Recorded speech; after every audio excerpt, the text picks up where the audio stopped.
네, 오늘 우리에게 주시는 하나님의 말씀은 고린도전서 15장 12절에서 15절까지 보겠습니다. 그리스도께서 죽은 자 가운데서 다시 살아나셨다 전파되었거늘 너희 중에서 어떤 사람들은 어찌하여 죽은 자 가운데서 부활이 없다 하느냐. 만일 죽은 자의 부활이 없으면 그리스도도 다시 살아나지 못하셨으리라.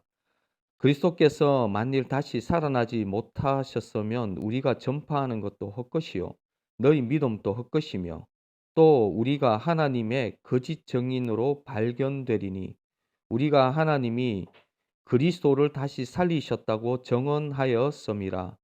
만일 죽은 자가 다시 살아나는 일이 없으면 하나님이 그리스도를 다시 살리지 아니하셨느니라. 아멘. 오늘 요 말씀을 가지고 부활에 대해서 말씀을 좀 보도록 하겠는데요. 오늘날 그 교회의 중심 메시지가 뭐냐면 예수 그리스도이고, 실은 그 예수 그리스도를 통해서 더 중심 메시지가 되어져야 되는 것은 다시 오실 예수 그리스도예요. 우리에게 남아있는 약속이 남아있다면은 다시 오실 예수 그리스도에 대한 약속이 남아있어요. 이거는 유대인들도 동일하게 유대인들도 메시아를 기다리고 있는데 어떻게 보면은 재림에서 오실 메시아를 기다리고 있어요. 기독교인도 메시아를 기다리고 있는데 오실 메시아를 이제 기다리고 있는 것이죠. 우리에게 남아 있는 약속 있다고요. 언약이라고 했죠. 대부분 약속들은 다 이루어졌어요. 이제는 요한계시록에 남아 있는 몇 가지 약속만 남아 있죠. 그 약속 중에서 가장 중요한 약속이 뭐냐니까요. 예수 그리스도의 오심에 대한 약속, 이제 부활에 대한 부활하신 예수님께서 심판하러 오실 그 약속이 가장 중요한 약속입니다. 예수님께서 이제 부활하셨다. 기독교의 출발이요. 어떻게 보면은 성령님께서 오셔서 교회의 출발이지만은 기독교의 출발이 구체적으로 보면요. 예수님께서 부활하시면서 기독교가 이제 출발했다고도 볼 수가 있습니다. 예수님의 제자들이 예수님께서 부활하시기 전까지 사실 예수님을 잘 이해하지 못했어요. 그냥 막연하게 예수님이 하신 말씀들을 그냥 듣고 있었지 그게 무슨 말인지 몰랐어요. 근데 예수님께서 부활하셨을 때에 그때 부활을 통해서 예수님이 하신 얘기를 들으니까 그제서 모든 것들이 맞춰지고 이해가 되어진 거죠. 예수님께서 부활하시지 않으셨다면은 기독교는 일어나지도 않고 탄생하지도 않고 그냥 역사상 기독교는 없었을 겁니다. 그런데 예수님께서 십자가에 죽으시고 부활하셨던 그 사건들이 제자들에게 있어서, 그래서 제자들의 이 메시지는 실은요 부활의 메시지예요. 부활의 정인이죠. 정인인데 무슨 정인이냐 하니까 이 부활의 정인이에요. 예수님께서 부활하셨다. 부활의 정인인 거죠. 그런데도 불구하고 오늘날 교회에서 보면요. 예수님께서 부활하셨고 그 부활하신 주님께서 40일 동안 제자들을 가르치시고 하늘에 올라가셨죠. 그리고 오순절날 성령을 보내주시고 성령의 충만함으로 교회가 시작하게 되어집니다. 이제 교회가 시작하게 되어지면서 예수님께서 사셨던 공생애의 그리고 그 십자가의 그 의미가 무엇인지 주님이 살아 계셨을 때도 말씀을 하셨지만은 그것이 무엇인지 잘 이해 못했어요. 성령이 오시면은 내 말을 생각나게 할 것이고 모든 진리 가운데로 너희를 인도할 거라고 하죠. 내가 너희들한테 이럴 것이 많으나 지금은 너희가 감당하지 못한다고. 심지어 예수 그리스도의 십자가만 전에도 막 베드로가 덤비고 그리고 제자들이 막 걱정하고 그런 일들이 인제 일어나는 거죠. 그래서 어떻게 보면요. 예수님께서 많은 얘기를 하셨지만 그 당시에 부활의 의미가 뭔지, 부활이 뭔지 제자들이 어떻게 알겠습니까? 그리고 예수님께서 이 땅에 부활하신 그 주님이 재림하러 오신다는 완전히 다른 차원의 그 이야기를 제자들에게 얘기해 줘도 그 당시에는 그것이 무슨 말인지 듣기는 들었지만 이해하지 못했죠. 마침내 성령님께서 오셔서 성령님께서 예수님의 그 십자가의 의미는 무엇이고 예수님의 그 생애의 의미는 무엇인지를 성령님께서 바울에게 그리고 제자들에게 하나씩 하나씩 이렇게 가르쳐 주신 거죠. 그래서 어떻게 보면요. 여기 마태, 마가, 누가, 요한복음까지 4복음이 있지만은요. 구체적으로 보면요. 이 바울의 복음도 이게 있어요. 바울의 복음. 그래서 바울이 그러잖아요. 나의 복음이라고 하거든요. 나의 복음. 그래서 갈라디아서에서 얘기하고 있는 게 그 바울의 복음이 뭐냐니까 이 나의 복음인데 이것을 갈라디아서도 말씀하잖아요. 나의 복음 외에 다른 복음을 가르치는 것은 이건 저주를 받는 일이라고. 천사라도 이 복음 외에 다른 복음을 전하는 것은 이거는 정말 저주를 받을 일이다. 이것은 사람에게 받은 복음이 아니라고 하죠. 그죠? 철저하게 누구에게? 예. 주님의 계시로 하나님에게 사람에게 배운 것이 아니라요. 주님이 성령님께서 직접적으로 계시해 주시고 보여주신 복음이죠. 그게 서신서에서 그 복음이 뭔지 잘 나와 있고 그 복음이 구체적으로 로마서와 에베소서와 여러 서신서를 통해서 그것을 어떻게 우리 삶 속에 적용해야 될지를 정확하게 보여주고 있는 것이 이 바울의 복음이죠. 그 예수님께서 부활하셨던 그 사건, 예수님의 그 죽었다가 이렇게 그 부활하신 그 사건이 바로 우리를 위한 사건이었다는 거죠. 예수님의 십자가가 바로 우리를 위한 십자가였다라는 것이죠. 무엇을 위해서? 나의 존재를 바꾸기 위한 십자가. 내가 그리스도와 함께 예수님이 죽은 사건은 나의 죽음의 사건이죠.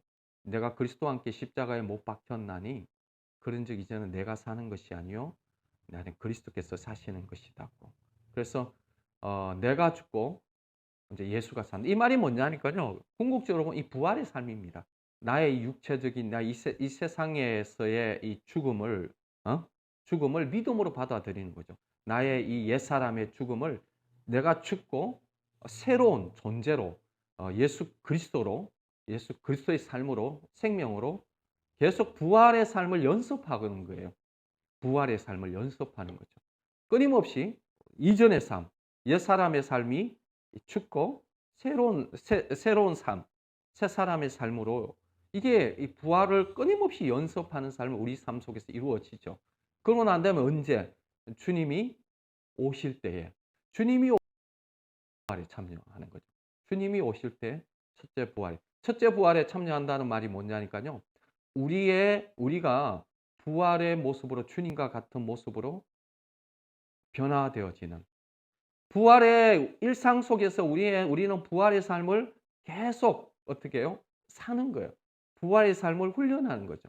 부활의 삶을 훈련하고 그러고 난 다음에 정말 주님이 오실 때에 부활의 삶으로 부활로 실제적인 부활 가운데로 들어가는 것이죠. 그런데도 불구하고 오늘날 기독교 교회의 중요 메시지는요. 이 땅의 메시지가 아니에요. 소망의 메시지예요.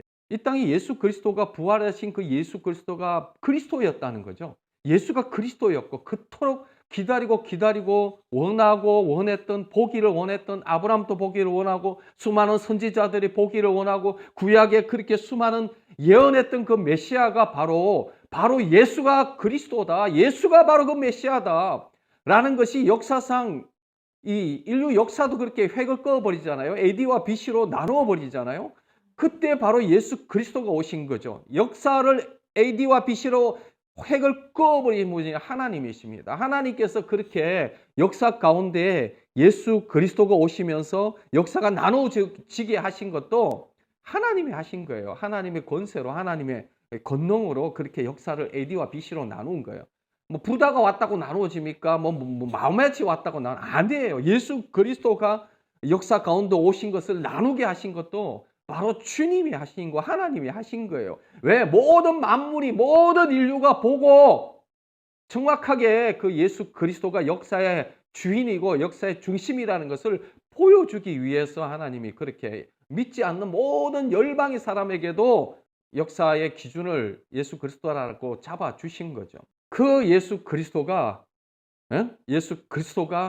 그토록 기다리던 예수 그리스도 오신 거예요. 이거는 놀라 자빠져야 될 일이에요. 놀라 자빠져야 될 일인데 그 예수 그리스도를 알아보는 사람이 없네요. 그토록 기다렸다. 소수만 예수 그리스도가 어떤 분인지 알고, 심지어는 제자들조차도 예수 그리스도를 믿고 쫓아다니고 따라다녔지만 그분이 말씀하시는 말씀이 무슨 의미인지를 알지 못한 거예요. 왜냐하면 인간이니까. 하나님의 메시지는요, 인간의 수준의 메시지가 아닌 거예요. 오늘날에도 동일합니다. 우리 교회가 지향하고 교회가 선포해야 될 메시지는 이 땅의 메시지가 아니에요. 이 땅에 소망 없다고 하고, 이 땅은 이미 사형 선고 받았다는 거예요. 이 땅에 소망을 갖지 말라는 메시지인데 계속 이 땅의 소망을 두려고 하는 메시지를 한다는 자체가, 이거는 기독교 메시지가 아니에요. 기독교는 정확하게 소망을 얘기하는데 어떤 소망이냐니까요.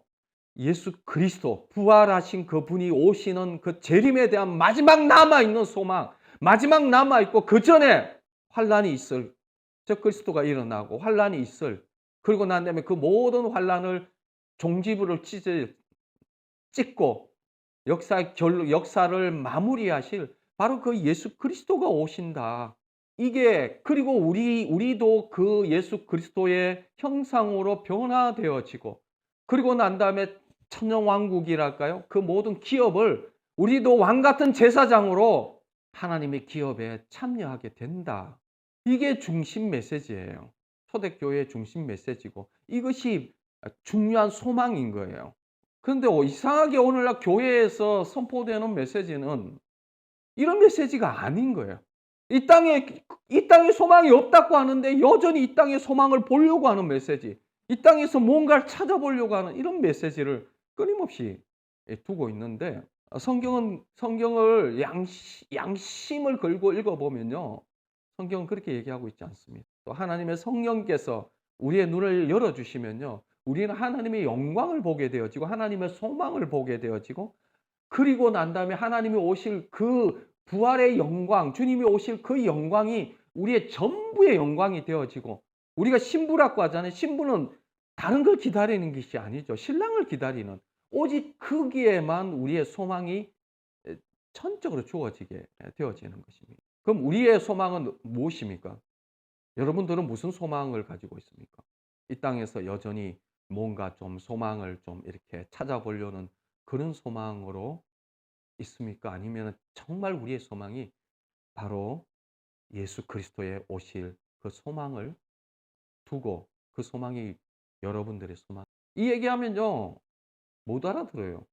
이 얘기하면은 이게 이단이나 하는 설교인 줄 알고 이게 매도당하고 있어요. 희한한 세상에 살고 있어요. 이것이 기독교의 중심 메시지인데도 불구하고 이걸 막 이렇게 세게 하면은 이단화 되어져 버리는 이런 시대에 살고 있는 것이 참 안타까운 실정입니다. 이것이 오늘날의 실정뿐만 아니에요. 이전에 바울이 있을 때도 동일합니다. 보세요. 15장 12절에 그리스도께서 죽은 자 가운데서 다시 살아나셨다 전파되었거늘 너희 중에 어떤 사람들은 어찌하여 죽은 자 가운데서 부활이 없다 하느냐. 죽은 자 가운데서 부활이 없다고 합니다. 중심 메시지가, 기독교의 중심 메시지가 부활이거든요. 예수님께서 부활하셨다, 부활하시지 않으셨으면 모든 게 다 가짜예요. 기독교는 있으면 안 되는 거예요. 그거는 거짓말 위에 세워진 거죠. 거짓말 위에 어떻게 성령이 임해서 교회가 생기나요? 3,000명이 어떻게 거짓말 바탕 위에서 3,000명이 회개하는 역사가, 성령의 그 오순절의 역사가 어떻게 거짓말 위에 성령의 역사가 일어나고 교회가 생기고, 막 유럽이 바울이 가서 유럽을 변화시키고 로마로 변화시키는 일이 거짓말 위에 어떻게 섭니까? 그럼에도 불구하고 오늘날에도 부활이 없대요. 예수님께서 버젓이 부활했고 제자들은 부활의 증인인데도 불구하고. 오늘날 학자들도 그래요. 심지어 목사들도 그럼 그렇게 엉뚱 소리 하는 목사들 내가 들었어요. 부활이 없다는 거예요. 부활이 없다는 거예요. 부활에 대해서 설교도 안 해요. 부활에 대해서 관심도 없어요. 마음이 그냥 이렇게 있으니까 그냥 한번 좀 쑥 흘러가는 식의 부활을 얘기하지, 우리의 마음의 중심과 우리의 소망의 중심, 우리의 생각의 중심이 바로 그 부활에 있지 않아요. 기독교는 우리의 중심이 부활에 있어야 돼요. 첫째 부활에 참여하는 것이 여러분들의 최고의 소망이 실현되어져야 됩니다. 첫째 부활에 참여 못하면 골치 아파요. 영원이란 시간이 어마어마하게 위험할 수가 있는 것이죠. 그러면서 바울이 논쟁 가운데 들어갑니다. 만일 13절에 만일 죽은 자의 부활이 없으면 그리스도도 다시 살아나지 못하셨으리라. 그리스도께서 만일 다시 살아나지 못하셨으면 우리가 전파하는 것도 헛것이요, 또 너희 믿음도 헛것이며, 또 우리가 하나님의 거짓 증인으로 발견되리니 우리가 하나님이 그리스도를 다시 살리셨다고 증언하였음이라. 만일 죽은 자가 다시 살아나는 일이 없으면 하나님이 그리스도를 다시 살리지 아니하셨으리라. 그럼 그 당시에도 부활의 증인들이 이렇게 얘기하는 그 당시에도 부활에 대해서 이렇게 논쟁이 되어진다면 오늘날에는 얼마나 논쟁이 되어지겠어요. 그리고 얼마나 바이러스를 뿌려놨겠어요. 부활에 관심이 없어요. 우리의 소망이 이쪽이 아니에요. 우리의 소망이 그 땅에만 소망을 갖게 만드는 그런 일 가운데 살아갑니다. 기독교인의 소망은요, 우리의 성경에서 나와 있는 소망이 있어요. 여러분, 그 소망이 무슨 소망인 줄 아십니까? 서신서에서 소망을 얘기하고 있어요. 수많은 소망을 얘기해요. 성경에서 소망을 얘기하고 있어요. 그 소망이 무슨 소망인 줄 아십니까? 부활의 소망이에요. 부활의 소망. 하나님 나라에 들어간다는 의미는 무엇을 의미합니까? 부활에 참여한다는 거예요. 첫째 부활에 참여한다. 그것이 하나님 나라에 들어간다는 것이고. 기독교인들은요, 오직 그 부활의 소망에 자기 인생 전부를 걸었습니다. 보이지도 않는 그 소망에 자기 인생 전부를 걸어서 가는 자들이었습니다. 이 바울이 19절에 무슨 말을 하냐면 이런 말을 합니다. 만일 그리스도 안에서 우리가 바라는 것이 다만 이 세상의 삶뿐이면 우리 모든 사람 가운데 우리가 더욱 불쌍한 자이니라. 만약에 이 땅의 삶이 전부고 부활이 없고 예수 그리스도의 그 소망이 없다. 그러면은 이 세상에서 가장 불쌍한 사람들이 바로 우리다, 나다. 왜냐하니까 부활의 소망이 전부이고 그 부활을 향해서 참여하기 위해서 어떻게 하든지 내가 죽든지 살든지 그리스도가 존귀케 되어지려고 하는 그 이유가 뭐냐? 그 부활에 참여하려고 하는 거예요. 부활에 참여하려고. 모든 이 땅에 있는 그 모든 나에게 유익한 그 모든 것을 해로 여기고 배수물로 버리는 이유는 뭘요? 표대를 향해서 잡으려고 하는, 내가 잡힌 바 된 그것을 잡으려고 하는, 뭘 잡으려고 하는 거예요? 뭐가 소망이고 뭐가 목표고 표대가 뭐예요? 세상의 성공이 표대예요? 아니에요. 바울이 잡으려고 하는 그 표대는 바로 부활에 참여하는 그 소망인 거예요. 그것을 향해서 나가야 되는데 오늘날 교회에 나가야 될 방향성과 목표점이 사라져 버렸어요. 어디로 가야 되는지 몰라요. 뭘 어떻게 살아야 되는지, 뭐가 목표인지도 없이, 목표 없이 막연하게 그냥, 아니 설교 가운데에서도 부활의 소망이 우리 기독교인의 소망이고 그 하나님 나라에 참여하는 천문이 첫째 부활에 참여해서 부활에 소망하게 되고 영원한 생명이 주어지는 삶으로 우리의 몸이 예수 그리스도의 형상으로 바뀌는 그 소망을 얘기하고 있어요. 여러분들 영혼을 갖다 버리고 영원한 삶, 영원한 지옥에 살면서 이 땅에서 잘 먹고 잘 살기를 원하시는 겁니까? 이 땅에서 그냥 조금 이렇게 돈 좀 벌고 그냥 행복하게 그냥 어떻게 하든지 그냥 목에 힘 좀 주고 막 이렇게 맛있는 거 먹고 막 이게 소망입니까? 그러면은 우리 이렇게 살면 안 돼요. 나가서 돈 벌어야지. 부활을 향해서 갔던 그 모든 바울과 수많은 제자들 그리고 그리스도인들은요, 부활이 없다면요, 이 세상에서 가장 불쌍한 자입니다. 자기 인생 이것을 향해서 자기 인생 전부를 바쳤으니까요. 우리의 삶은, 우리도 부활 없으면요, 우리는 정말 바보 같은 삶이에요. 왜 이렇게 살아요? 바보도 아니고. 부활의 삶, 부활의 소망이 우리의 전부의 소망이기 때문인 것이죠. 그래서 예수님께서 부활하셨다. 이 말이 뭘 얘기합니까? 예수님께서 부활하셨다는 것은 20절에 보면요. 고린도전서 15장 20절에 보면 그러나 이제 그리스도께서 죽은 자 가운데서 다시 살아나사 잠든 자들의 첫 열매가 되셨도다. 이 잠든 자의 첫 열매가 되셨다. 이 말이 뭐냐니까 예수님께서 부활하신 그 사건은 무엇을 의미하느냐니까요. 부활하신 그 사건은 그 당시 이게 그 초실절의 첫 열매거든요. 유월절 알죠? 유월절은 예수님이 십자가에서 죽은 것이고 초실절은요. 그때 첫 열매를 드리는데 초실절 날 예수님이 부활하셨어요. 그 부활은 그 단을 그 당시에는 이제 보리단이죠. 보리단을 요제로 흔들어서 드리는데 첫 단을 요제에서 흔들어 드려요. 왜 그러냐니까 이제 수많은 그 곡식들이 있는데 그 곡식의 첫 단을 하나님 앞에 드리는 거거든요. 그래서 이제 첫 열매라고 합니다. 예수님께서 첫 열매라는 것은 어떤 의미냐니까요. 수많은 열매의 첫 문을 여시는 분이에요. 수많은 열매들이 앞으로 생기는데 그냥 예수님의 부활만 딱 끝나는 부활이 아니라 예수님은 그 부활이 이제는 그 부활의 문을 열어서 수많은 수학의 그 부활의 열매들이 일어날 것에 대한 뭐라고 해야 되나 본을 보이신 거죠. 그래서 첫 열매라는 것이죠. 사실요 보면요 이 에녹이라든지 엘리야 같은 사람들은 죽지 않고 하늘로 올라갔거든요. 그 사람들은 안 믿어요. 어떻게 죽지 않고 하늘로 올라가느냐. 그래서 하나님이 왜 이런 사람을 두셨냐? 왜 이런 사람을 역사 가운데 두시고 왜 기록해 놓으셨냐? 주님이 열매로 보여주시는 거예요. 휴거할 때요. 휴거의 첫 열매로 이런 일이 역사 가운데 있을 수 있다. 에녹이 그랬어요. 야, 휴거 말도 안 되는 사람 하면 말도 안 되는 소리 하냐. 사람이 어떻게 죽지 않고 하늘로 올라가냐. 야, 성경에 그런 사람이 있어. 에녹이 그렇고 엘리야가 그랬어. 하면서 첫 그 열매로 본보기로 보여주는 거예요. 동일하게 예수님께서 첫 열매가 되셨다라는 것은 그런 일이 앞으로 일어날 것에 대한 징조로 주님께서 보여주시는 거예요. 하나님께서 그런 일들이 앞으로 일어날 것에 대한 첫 열매로 보여주셨죠. 그래서 23절에 보면 그러나 각각 자기 차례대로 되리니 먼저는 첫 열매인 그리스도요. 다음에는 그가 강림하실 때에 그리스도에게 속한 자요. 주님이 강림하실 때 그리스도께 속한 자들이 수없이 부활의 그땐 죽은 자들, 사는 자들 할 것 없이 많은 주님 앞에 속한 자들이 부활체로 주님 앞에 일어납니다. 주님을 영접하러 올라가죠. 올라가서 주님과 함께 내려올 때 그때에 심판이 있습니다. 그거는 이제 천천히 얘기하면 될 거고요. 그래서요, 베드로도 이렇게 얘기합니다. 베드로전서 1장 3절에서 5절 보면요.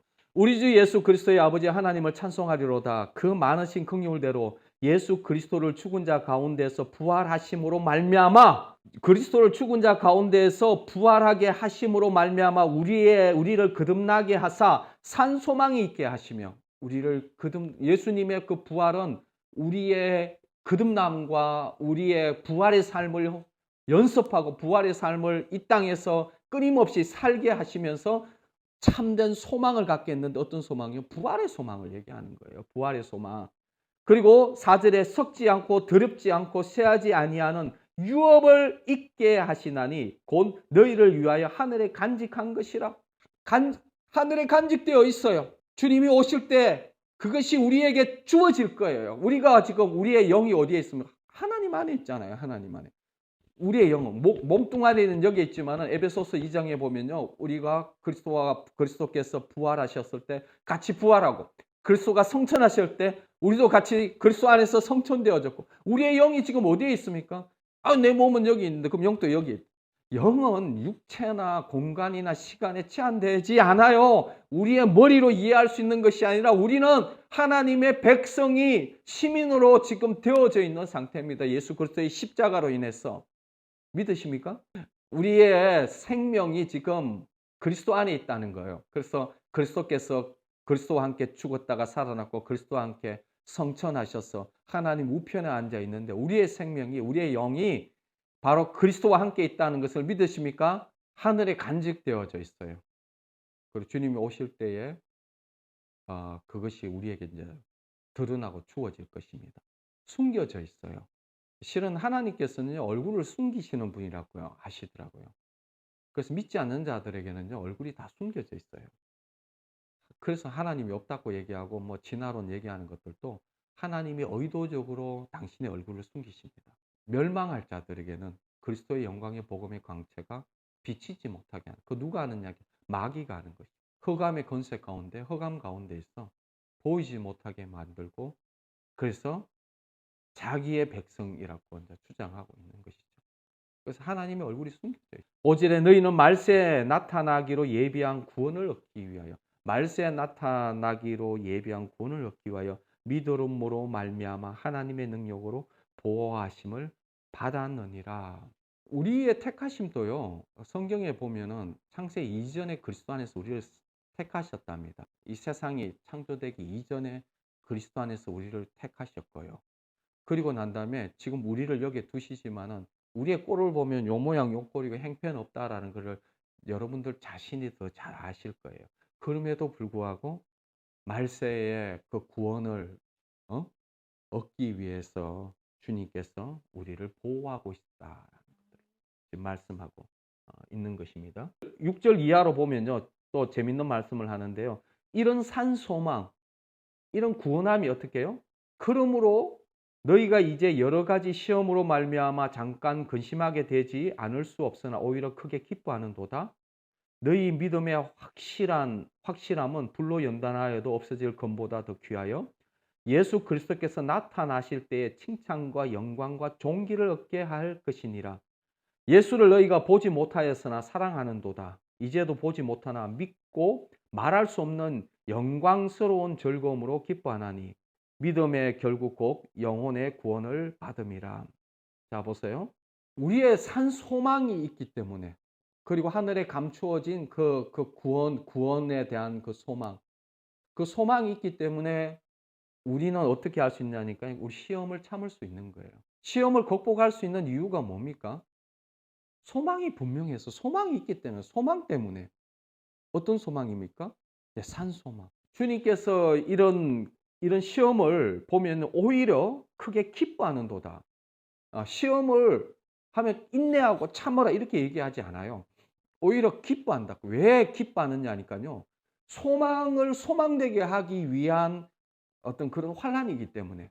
정말 저 소망에 참여하기 위해서는 내가 준비되어져야 되잖아요. 내가 준비되어져야 되는데 준비되어지는 방법이 바로 시험과 환란이라는 것을 베드로가 알기 때문에 그래서 기뻐하는 거예요. 내가 내 스스로 준비하지 못하니까. 내가 내 스스로 나의 이 믿음과 이런 소망을 더 정결하게 할 수 있는 것이 우리에게 없어요. 그러니까 주님이 뭘 주십니까? 예, 환란과 시험을. 그래서 주님이 주시는 거죠. 그러니까 그 환란과 너희가 시험을 받으면 오히려 기뻐하라고 합니다. 그러면서 하는 얘기가 너희 믿음의 확실함은 불로 연단하여도 없어질 검보다 더 귀하여 예수 그리스도께서 나타나실 때 칭찬과 영광과 존귀를 얻게 하기 위해서. 베드로의 신앙도 분명합니다. 환란과 시험을 기뻐하는 이유가 다른 데 있지 않아요. 주님이 오실 그 산소망, 그 산소망 앞에서 정말 그 영광과 존귀, 칭찬과 영광과 존귀를 얻게 하기 위해서 이 환난과 시험을 오히려 기뻐한다는 거죠. 그래서 내 믿음이 더욱더 연다. 왜냐하니까 베드로가요, 주님을 부인했잖아요. 그러면서 베드로가 철저하게 느낀 게 있어요. 내 마음하고 현실하고는 다르다는 걸. 마음으로는 주님 걱정하지 마세요. 내가 그냥 다른 사람들 다 주를 버릴지라도 저는 주님을 절대 안 버립니다. 저만 믿으세요. 뭐 이렇게 했다가 그냥 병신됐잖아요. 여자 종에게 자기 예수 그리스도의 그 모든 신앙을 다 부인해 버렸잖아요. 그게 어떻게 환난과 시험을 통해서 내 신앙이 온전해진다라는 것을 베드로가 알았어요. 내 생각과 다르다는 거예요. 내가 가지고 있는 이 마음은 실제적인 믿음은 언제 온전하게 되느냐? 환난과 시험을 통해서, 일상의 환난과 시험을 통해서 내 믿음은 온전해지고 그 시험을 넘어서는 이기는 자가 되어져야 되는 거죠. 그 요한계시록에 7교회들이 다 나오잖아요. 7교회마다 다 시험의 영역이 다 다릅니다. 그러나 그 시험의 영역을 통해서 이기는 자들이 나와요. 이기는 자들이. 숙제를 극복하는 자들이 나와요. 이기는 자들, 그 환난을 통해서, 시련을 통해서 이기는 자들이 되어졌을 때에 칭찬과 영광과 존귀를 얻는다는 거예요. 누구 앞에? 누구에게? 오시는 주님에게. 시험과 환난을 기뻐할 수 있는 것은 다른 데 있는 게 아니에요. 그 소망 때문에 그런 거예요. 이 환난과 소망, 이것을 통해서 내가 가지고 있는 이 믿음이 이 머리의 믿음이 아니라 실제 나의 믿음이 되게 하시기 위해서 주님이 허락하시는 환난과 시험이다라는 것을 알기 때문에 기뻐하는 거고. 그래서 뭘요? 바라보고 있는 거죠. 그러면서 8절에도 예수를 너희가 보지 못하니까 사랑하는도다. 이래도 보지 못하나 믿고 말할 수 없는 영광스러운 즐거움으로 기뻐하노니 믿음의 결국 곧 영혼의 구원을 받음이라. 그걸 향해서 가는 사람이 영혼의 구원을 받지, 이게 관심도 없고 이런 소망도 없고 아무것도 없는데 세상에 온갖 마음을 다 두고 있는 사람이 무슨 구원을 받아요. 뭐 구원이 그냥 주어지나요? 좁은 길을 갖고 있습니다. 좁은 길. 우리의 소망이 어디에 있는지 보셔야 돼요. 우리의 소망이 어디에 있는지, 소망이 이 땅에 있는지, 아니면 정말 성경에서 얘기하고 있는 마지막 그 약속, 이제 남아있는 이 약속이 하나밖에 없어요. 이제는 다 성취되어지고 우리에게 주어진 확실한 약속, 부활의 소망, 주님 오실 그 메시아의 소망, 재림의 소망, 그 소망 하나 이제 남아있는 거예요. 이거 놓치면 우리는 절단나는 겁니다. 그 소망에 참여하는 자가 되기 위해서 바울도 달려갔고 베드로도 달려갔고 수많은 사람들이요, 사자의 이빨 앞에서 담대하게, 두려워하지 않고 담대하게 신앙을 고백할 수 있었고, 그렇게 예수 그리스도를 부인하면 되는데도 불구하고 부인하지 않던 이유가 뭡니까? 소망이 전부여서 그래요. 소망이 전부요.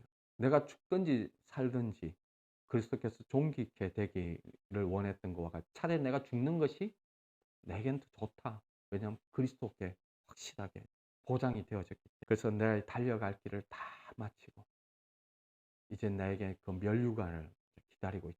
뭘 위해서 달려갔습니까? 그 부활의 소망을 향해서 달려간 겁니다. 여러분들은 무엇을 향해서 지금 달려가고 있습니까? 뭐가 소망입니까?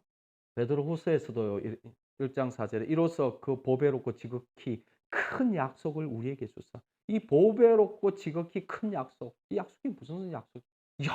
영원을 위한, 보배롭고 지극히 큰 약속이 그 영원을 위한 영원한 구원을 위하고 그 하나님 나라의 기업을 얻는 자로서의 그 소망이잖아요. 부활의 소망이잖아요. 부활의 소망. 뭐가 지극히 크고 큰 약속이겠어요. 응? 뭐 세상에서 그냥 그 사단의 자식이 성공하는 그런 소망이겠어요? 아니요. 바벨론의 영광이 아니라 하나님 나라의 영광을 얘기하고, 이 약속으로 말미암아 어떻게 됩니까? 너희가 정욕 때문에 세상에서 썩어질 것을 피하여 신성한 성품에 참여하는 자가 되게 하려 하셨느니라. 이 약속 때문에, 지극히 크고 큰 약속 때문에 말미암아, 이 약속으로 말미암아 너희가 정욕 때문에 세상에 썩어질 것을 피하게 하고 신성한 성품에 참여하는 자가 되게 하게 하신다는 거예요. 이 부활의 소망 때문에 어떻게 해요? 이 소망을 향해서 바라보는 자가 세상에 내 정욕을 쫓아서 지 정욕대로 이렇게 세상에서 하겠어요? 영혼이 걸려 있고 지금 어떻게 하든지 그 칭찬과 영광을 참여하기를 원하는 자가 뭘 하겠어요? 정욕을 쫓아가겠습니까? 소망이 이런 사람은 그걸 못 쫓아갑니다.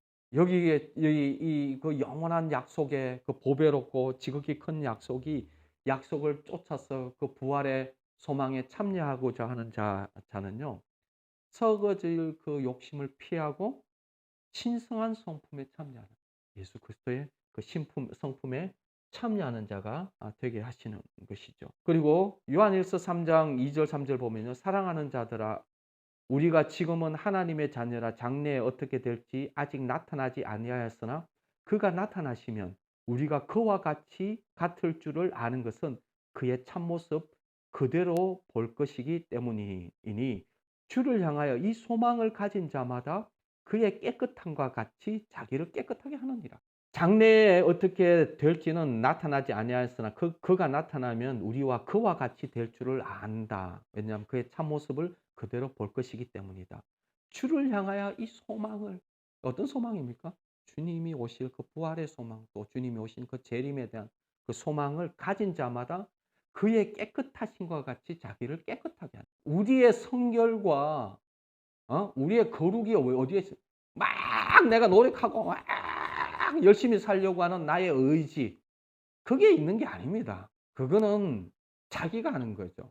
소망이 있는 자여야 되는 거예요. 목표가 분명한 자여야 돼요. 바른 소망이 있는 자가, 그 소망이 전부된 자가 자기를 깨끗하게 하고 자기의 성품을 어떻게 합니까? 신의 성품에 참여하려고 하고 하는, 기독교의 신앙이라는 것이 이 소망이 없이요, 막 자기가 살려고 하는 이렇게 바보 같은 짓이 없어요. 소망이 있으면요, 그 소망에 붙들려 가지고 막 달려갑니다. 금메달 따는 사람들도 보면요. 금메달 따려고요. 이 뼈를 깎는 노력을 합니다. 뼈를 깎는 노력을 해요. 그거 그냥 메달 하나 따려고 막 남들이 고생하는 것보다 배나 더 고생해서 남들이 한 번 비틀 때 자기는 두 번 비틀어야 되니까 그래야 금메달을 따니까 뼈를 깎는 훈련을 합니다. 왜? 소망이 있으니까. 이 땅에 소망이 있어요. 메달에 대한 소망이 있어요. 그래서 자기를 어떻게 건면하게 되어지고요. 성실하게 되어지는 것도 어떻게 해요? 노력하는 것도 어디서 나옵니까? 예, 소망이 분명해서 나옵니다. 소망이 분명하지 않으면요, 막 흔들려요. 막 세상에 소망 양다리 걸치고 있으면요, 막 이거 뭐 이쪽 같아 저쪽 같아 그냥 막 헷갈리고 그냥 소망이 분명하지 못해서 그래요. 목표가 분명하지 못해서. 그런데 우리의 소망 어떤 소망입니까? 세상의 소망과 다른 소망은 예수 그리스도의 이 부활의 소망을 가질 때에 우리가 거룩하게 되어지고 하늘의 그 신의 성품에 참여하게 되어지는 그런 소망이지 않습니까? 골로새서도 이런 얘기하죠. 너희를 위하여 하늘에 쌓아둔 소망으로 말미암아 곧 너희가 전에 복음의 진리의 말씀을 들은 것이다. 이 복음의 진리의 말씀 뭡니까? 하늘에 쌓아둔 소망을 얘기하고 있는 거예요. 복음이 뭘 얘기합니까? 예수 그리스도의 이 십자가는 뭘 얘기합니까? 십자가에서 매일 죽고 내가 죽고 예수 사는 게 이게 전부입니까? 아니요. 소망을 훈련하는 거예요. 내가 죽고 예수가 사는 그것이 바로 그 부활의 생명에 참여하기 위한 훈련인 거예요. 마침내 그 소망을 이루기 위해서 신의 성품에 참여하고 그게 참여하기 위해서 주님이 우리에게 십자가로 이루어 주신 것을 믿음으로 받아들이고 성령님께서 그것을 하게 하시고 그 소망을 붙들고 나아갈 때에 우리 삶 속에서 그 소망이 우리의 삶 가운데 이루어지는 것이죠. 디도서 3장 7절 우리도 그 은혜를 힘입어 어렵다 하심을 얻어 영생의 소망을 따라 상속자가 되게 하려 하심이라. 은혜를 힘입어 어렵다 하심을 얻어 영생의 소망을 따라 상속자가 되게 하려. 어떤 상속자입니까? 여러분들요, 우리가 상속자예요, 상속자. 왕 같은 제사장, 왕 노릇할 거예요. 하나님 나라의 상속자가 되게 하신다는 거예요. 여기에 대한 분명한 소망이 여러분들 있으셔야 돼요. 기독교의 소망은 다른 소망이 아닙니다. 이것에 대한 소망이고 예수님께서 부활하신 부활의 의미도 다른 의미가 아니에요.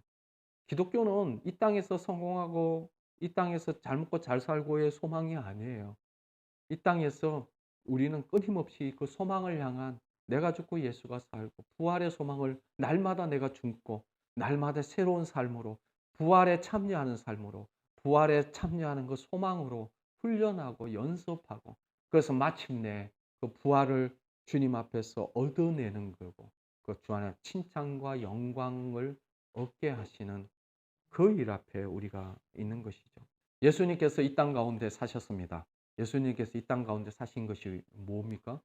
예수님은요, 2위 되시는 하나님입니다. 그분이 사람이 되셨어요. 사실 2위 되시는 하나님이면요, 그냥 그 사람이 되시면은 2위 되신 하나님은 그 영광이 찬란해. 성부, 성자, 성령님 영광이 자기의 권능과 영광이 충만하신 분이시잖아요. 그리고 이 사단도 보면요. 자기 영광과 자기 권능을 다 가지고 있어요. 그럼에도 불구하고 예수님께서 완전한 인간이 되셨어요. 완전한 인간이 되셔서 가지고 자기 영광을 사용하지 않았어요. 전적으로 인간으로 사시고. 그리고 능력을 베풀 때도 자기의 능력을 베푸시는 것이 아니라 성령을 힘입어서 베푸십니다. 성령의 능력을 힘입어서 말씀하시고 성령의 능력을 힘입어서 기적을 일으키고 치유의 역사를 일으킵니다. 왜 그렇습니까? 우리가 그렇게 살아야 될 것을 보여주시기 위해. 왜냐니까요. 우리의 삶이 이 땅에서 예수 그리스도의 삶과 같이 준비되어져서 부활에 참여했던 것과 같이 예수님께서 그렇게 사셔서 부활에 참여했던 것과 같이 동일하게 우리가 예수님과 같이 그렇게 살다가 부활에 참여하는 자로 그렇게 살기 위한 무엇을 보여주셨습니까? 본을 보여주시고 모델을 보여주신 것이 예수님의 삶입니다. 그래서 예수님께서 뭘 하십니까? 예수님은 자기 말을 하지 않았어요. 자기가 할 말이 많으셨지만 주님은 스스로 말하지 않는다고 합니다. 아버지께서 내게 말씀하시는 것만 말씀하신다. 아버지께서 얘기하는 것만 얘기한다. 이 말이 뭐냐니까요. 내가 내 인생의 주체와 내 인생의 주인이 아니라는 겁니다.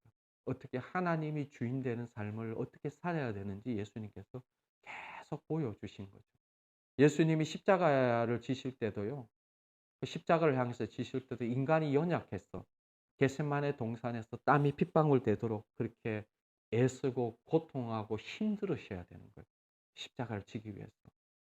그리고 그 십자가라는 것은 하나님과의 분리이기 때문에 더더욱 예수님께서는 힘드셨던 거죠. 그 고통을 감내하는 시간들을 통해서 십자가로 가신 그 삶의 본을 우리에게 다 보여주셨어요. 우리가 어떻게 살아야 되는지, 이 땅에서 어떻게 부활의 삶을 살고 부활의 소망을 향해서 가야 되는지 예수님의 모습을 통해서 다 보여주시고 모델로 제시해 주신 거죠. 내 말 하지 않고 주님의 말을 하고 성령을 쫓아서 말씀하고. 우리도 동일하거든요. 내 말 할 때가 있지만은요. 주님이 내한테 주셔서 말할 때가 있어요. 그래서 항상 느끼는 게, 아, 내가 내 말하면 안 되겠구나. 주님이 주시는 그 말을 해야 되는 거구나. 사실 이 설교도요. 제가 마음대로 할 수 있는 게 아니에요. 그냥 주님이 주시는 것들이 있어요. 그 주시는 것들을 이렇게 전달해야 되는 거예요. 그렇다고 막 주님이 막 이렇게 하시는 건 아니에요. 주님이 주시는 그 무언가가 있어요. 그것을, 그래서 여러분들이 하나님의 말씀을 들을 때에 이게 사람의 말로 들으면 안 돼요. 그냥 저기 목사님이 저기서 그냥 말씀하신다. 목사님 지 생각을 얘기하신다. 그렇게 생각하면 안 돼요. 내 생각을 얘기할 수 없어요. 하나님이 주시는 것들이 있어요. 제가 여러 목사님들을 통해서도 다는 아니지만 참 귀하고 존경하시는 목사님들 보면 다 주님에게 받은 것들이 있어요. 그냥 막 얘기하지 않아요. 주님에게 받은 것, 그것을 얘기를 하세요. 예수님도 그렇게 사셨더라고요. 성령으로. 자기 말 하지 않아요. 또 자기가 가고 싶은 길로 가지 않아요. 땡기는 대로 자기의 길, 자기가 원하는 말, 자기가 하고 싶은 대로 살지 않습니다. 주님은 자기가 가기 싫어도 그 길이 주님 하나님께서 하나님의 뜻이고 하나님이 원하신다면 그 길로 갑니다. 그래서 십자가 지신 거고요. 그것을 주님의 뜻대로 사시는 삶, 주님의 뜻대로 순종하는 삶이 예수 그리스도의 삶이고 그것이 부활의 삶인 것이죠. 그 부활의 삶을 살고 가신 예수 그리스도의 그 삶을 통해서. 그래서 우리는 어떻게 해야 됩니까? 우리 주님을 보면서 우리는요. 내 삶 가운데 그럼 내가 내 생각과 나의 모든 것을 십자가에 못 박고 그럼 어떻게 합니까? 예. 성령님께서 하시는 말씀. 하나님의 말씀이 내 심령 가운데 떨어지고 하나님의 말씀이 뿌리가 깊어지고 자라나고 하나님의 말씀에 붙들려서 열매를 맺고 성령의 열매를 맺고 하나님의 말씀의 열매를 맺고 그래서요 하나님의 말씀과 성령은 동일하게 갑니다. 하나님의 말씀, 성령의 열매, 말씀의 열매 30배, 60배, 100배 열매를 맺는데 그 열매는 나에게서부터 나오는 것이 아니에요. 나에게서부터 비롯되는 것이 아니고 하나님의 말씀에서부터 비롯. 씨는요.